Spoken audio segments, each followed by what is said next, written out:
નમસ્કાર વિદ્યાર્થી મિત્રો, યુટ્યુબ ચેનલમાં આપનું હાર્દિક સ્વાગત છે। આની પહેલાંના વિડીયોમાં આપણે વૈદિક સાહિત્યનો પરિચય મેળવેલો, જેમાં વેદો વિશે, બ્રાહ્મણ ગ્રંથો વિશે, ઉપનિષદો વિશે, આરણ્યકો વિશે અને વેદાંગ સાહિત્ય વિશે આપણે પરિચય મેળવેલો। તો એમાંથી જ એક સરસ મજાનો સવાલ આપણે અલગથી ભણવાનો છે, જે સવાલ બોર્ડની અંદર પૂછાઈ ગયો છે, બરાબર છે। તો આ વિડીયોની અંદર આપણે બોર્ડમાં પૂછાયેલો અતિ મહત્વનો સવાલ, ભારતમાં વેદો કેટલા છે અને કયા કયા સમજાવો, કેટલા વેદો છે અને દરેકની વિસ્તૃત સમજૂતી પણ આપવાની છે। તો વેદોનો અર્થ શું થાય? જ્ઞાન એવો થાય છે, યાદ રાખજો, મોસ્ટ ટાઈમ પી વિકલ્પ। વેદોનો અર્થ શું થાય? જ્ઞાન, બરાબર છે। વેદોનો અર્થ શું થાય? જ્ઞાન એવો થાય છે। આમ વેદો એટલે જ્ઞાન આપનાર સાહિત્ય। વેદો એટલે શું? જ્ઞાન આપનાર સાહિત્ય। વેદો કેટલા છે? 4 છે બાળકો, વેદો કેટલા છે? 4 છે। કયા કયા? તો ઋગ્વેદ, યજુર્વેદ, સામવેદ અને અથર્વવેદ। કયા કયા? તો ઋગ્વેદ, યજુર્વેદ, સામવેદ અને અથર્વવેદ, આ 4 વેદ છે। તો પહેલા આપણે ઋગ્વેદનો પરિચય મેળવીએ। ઋગ્વેદ એ ભારતીય સાહિત્યનું પ્રાચીનતમ પુસ્તક કહેવામાં આવે છે, જે આપણે આગળના વિડીયોમાં પણ ભણી ગયા છે। તેમાં કેટલી ઋચાઓ છે?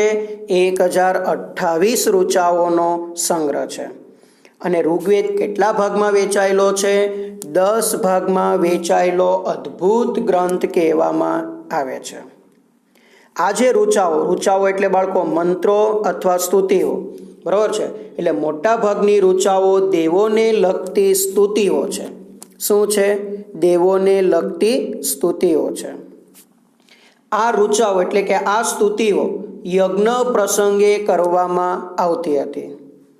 જે ઉષાને સંબોધન કરતી કેટલીક સ્તુતિઓ ખૂબ જ મનમોહક કહેવામાં આવે છે।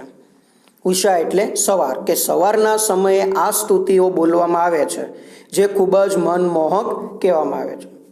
અને કેટલીક સ્તુતિઓ યજ્ઞ પ્રસંગે પણ બોલવામાં આવે છે। ત્યારબાદ બીજો ગ્રંથ કયો છે? યજુર્વેદ, જે કયા સ્વરૂપે છે? ગદ્ય અને પદ્ય સ્વરૂપે રચાયેલો છે। અને તે કયો વેદ કહેવામાં આવે છે? યજ્ઞનો વેદ કહેવામાં આવે છે બાળકો। કયો વેદ કહેવામાં આવે છે? યજ્ઞનો વેદ કહેવામાં આવે છે। કોને? તો યજુર્વેદને। કે યજ્ઞ વખતે બોલવામાં આવતા મંત્રો, ક્રિયાઓ અને વિધિઓનું તેમાં વર્ણન કરવામાં આવેલું છે, બરાબર છે। યજુર્વેદમાં કોનું વર્ણન છે?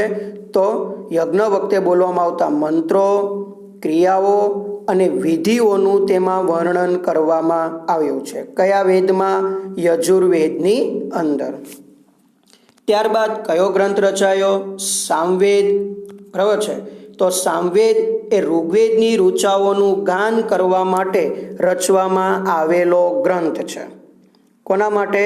તો ઋગ્વેદની જે ઋચાઓ છે એ ઋચાઓનું ગાન કરવા માટે આ સામવેદ નામના ગ્રંથની એટલે કે વેદની શું કરવામાં આવી? રચના કરવામાં આવે છે। સામવેદની અંદર આ જે ઋચાઓ છે એટલે કે જે શ્લોકો છે તેને રાગ અને લય સાથે ગવાય છે, અને માટે તેને સંગીતની ગંગોત્રી પણ કહેવામાં આવે છે। શું કહેવામાં આવે છે? સંગીતની ગંગોત્રી પણ કહેવામાં આવે છે। કોને? તો સામવેદને, બરાબર છે, કેમ કે સામવેદની અંદર ઋગ્વેદના ઋચાઓની જે ગાન કરવાની વિધિ આપવામાં આવી છે, બરાબર, અને એ બધી જે ઋચાઓ છે એને રાગ અને લય સાથે કેવી રીતે ગાવી એનું વર્ણન સામવેદની અંદર છે, બરાબર। એટલે તેને સંગીતની ગંગોત્રી તરીકે પણ ઓળખવામાં આવે છે, બરાબર। આ પણ તમને વિકલ્પમાં એક વાક્યમાં પૂછાય, કયા ગ્રંથને સંગીતની ગંગોત્રી કહેવામાં આવે છે? તો સામવેદને સંગીતની ગંગોત્રી કહેવામાં આવે છે। શા માટે કહેવામાં આવે છે? કારણ કે એની અંદર ઋગ્વેદની ઋચાઓનું ગાન કરવાની વિધિ છે અને એ જે ઋચાઓ છે એટલે કે શ્લોકો છે કે સ્તુતિઓ છે એને રાગ અને લય સાથે કેવી રીતે ગાવી એનું સંપૂર્ણ વર્ણન સામવેદની અંદર આપેલું હોવાથી સામવેદને સંગીતની ગંગોત્રી કહેવામાં આવે છે. બરાબર. આવો તમને ટૂંકમાં 2 ગુણમાં પૂછાય કે સંગીતની ગંગોત્રી કોને કહેવામાં આવે છે, શા માટે. ત્યારબાદ તમને કીધું છે અથર્વવેદ. તો અથર્વવેદમાં અનેક પ્રકારના કર્મકાંડો અને સંસ્કારોનું વર્ણન કરવામાં આવે છે. શેમાં? અથર્વવેદમાં. શેનું? કર્મકાંડો અને સંસ્કારોનું શું કરવામાં આવે છે? વર્ણન કરવામાં આવે છે. બરાબર છે. એટલે આમ વેદો કેટલા હતા બાળકો? 4. કયા કયા? ઋગ્વેદ, યજુર્વેદ, સામવેદ અને અથર્વવેદ. બરાબર છે. આ ચારેય વેદનો આપણે ટૂંકમાં પરિચય મેળવો. બરાબર. એટલે આ સવાલ તમને 3 ગુણની અંદર પરીક્ષાની અંદર પૂછે છે અને બોર્ડમાં પણ આ સવાલ પૂછાઈ ગયો છે. ઓકે બાળકો, જય શ્રી કૃષ્ણ.